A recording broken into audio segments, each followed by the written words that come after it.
Lots of sunlight today. The rain actually cleared up late at night yesterday anyway, so I guess this was expected. And well, that's what I read today. How about this one? With the Winter Olympics going on right now, there's a lot of news about it, of course. But one thing actually I was reading about is how they are using a lot more drones to try and capture those spectacular angles. Now, with that, as well as you can imagine, that does mean those drones are going to be around the area creating noise, potentially distracting people. So is it actually a good use of the tool in these cases anyways? As it says here, what's all the buzz at the Milano Cortina games? Probably all those camera drones. It makes me wonder if this actually ruins the shot as well, because while from the drone's perspective you might be able to capture great images or even videos, that does mean it's going to be in the shot for everyone else. It says here, in the ever-evolving chase to provide viewers the best possible camera angles and views, aerial drones have taken over the Olympics in a big way. For anyone watching downhill skiing, big air snowboard, or luge events, during the first few days at the Milano Cortina 2026 Winter Olympics, you will probably have heard a high-pitched buzzing sound coming from above the athletes. This humming noise caused by spinning propellers from the first-person view drones might be slightly annoying for some watching at home and in person at the games, but with it comes never-before-seen camera footage from high above the skiers as they race down the mountain, or snowboarders flying through the air. That would be great for FPV drone flyers, for example, having a high-speed drone trying to follow the athletes when they jump down hills and all that. So of course it sounds like people in the Olympic Committee were saying how that's one of their goals, to try to capture the best types of visuals to give people the best experience possible if you're at home and so forth. But at the same time, it says, quote, "We believe that the drones do not impact significantly the experience of the athletes. We have looked into it to make sure it doesn't." By the sounds of it, it seems like the athletes are fully aware of this and they actually were okay with it. But at the same time, according to this, there were already accidents. It says, in one of the first downhill training sessions, a drone crash landed on the hill and scattered debris on the course. The crash was considered a minor incident and had no impact on any of the athletes.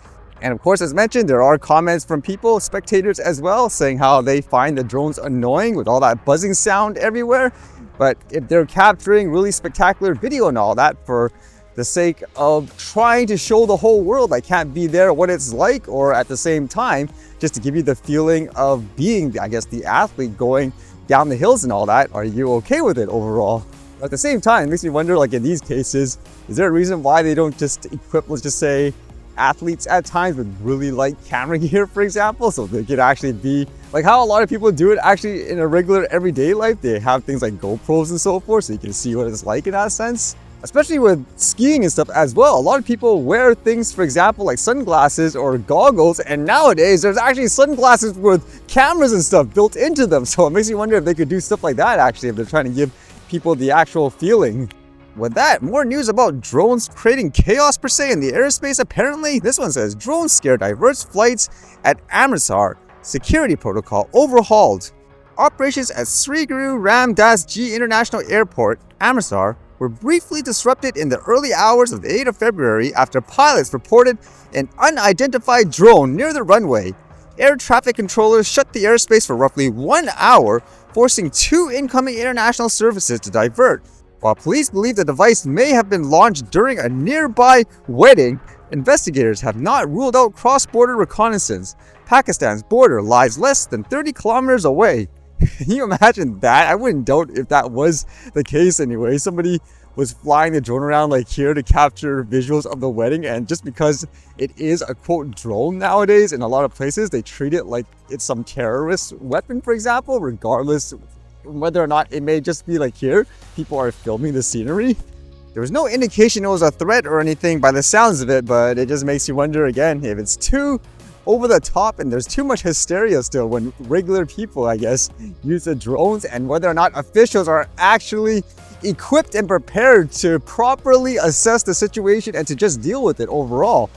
And this was kind of an interesting read, as there was apparently this guy who was going around filming people and posting videos online, but he was kind of doing it blatantly, filming people in the public. Now, normally in terms of the law, there's no expectation of privacy when you're filming people just around the area in general. For example, there's an event, like let's just say it's the Olympics, for example, you're filming the athletes, people just happen to be in the background, they're basically captured in the video, there's not much you can do. You can't, for example, say, hey, you can't film and so forth.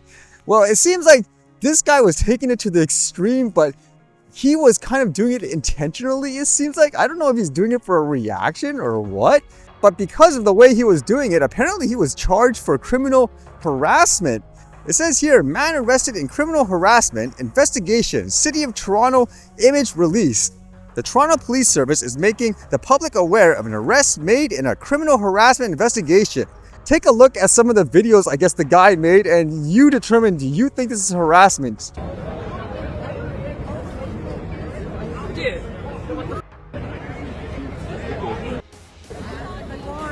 It's a public place.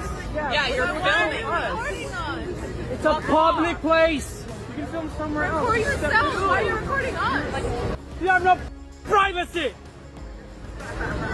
Get the out of here if you don't like it. You tell people in a public place. Get the out of here if you don't like it. Everybody has a camera. Stop recording us. I can record I want if I want. She's very tall. Oh, she's very tall. Very short. Everybody has a camera, you know. Stay at home if you want a privacy. Don't be gross. Yeah. Oh, look at that. It's better. Made in Sri Lanka. Better. Yeah. Made in Japan. What? It's a joke. In my opinion, I know a lot of this seems like it's inappropriate in general. For example, the one where it looks like he's actually touching the girl and so forth when he's talking about, I guess, her clothing that she's wearing. And in general, when you are filming in the public, again, there isn't generally anything wrong with it. But if you are actually specifically targeting a person in this regards, when there's no real reason to in general, that's kind of getting it into a sticky situation, because it'd be no different than saying, for example, obviously this isn't things like voyeurism, but just because the person is in the public, for example, doesn't mean you could zoom in your camera and be like a pervert, for example. That's drawing the line in terms of saying, oh, it's the public, I can film anything. These all state he's in the Toronto area and his name is Mohamed Askar Mohamed-Razik. My personal way of thinking about this anyways, in terms of that expectation of privacy, if someone was like, just say sitting in a bench and you put the camera right in front of their face trying to get a reaction in some way, that in my opinion, that would be harassment. Versus, let's just say there's something happening around the area, there's huge police presence and you're filming everything. If the police officer tells you, hey, this is quote harassment, you're filming me, like that would be ridiculous. But in this case, it seems like this guy is going overboard in my opinion.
See you guys later.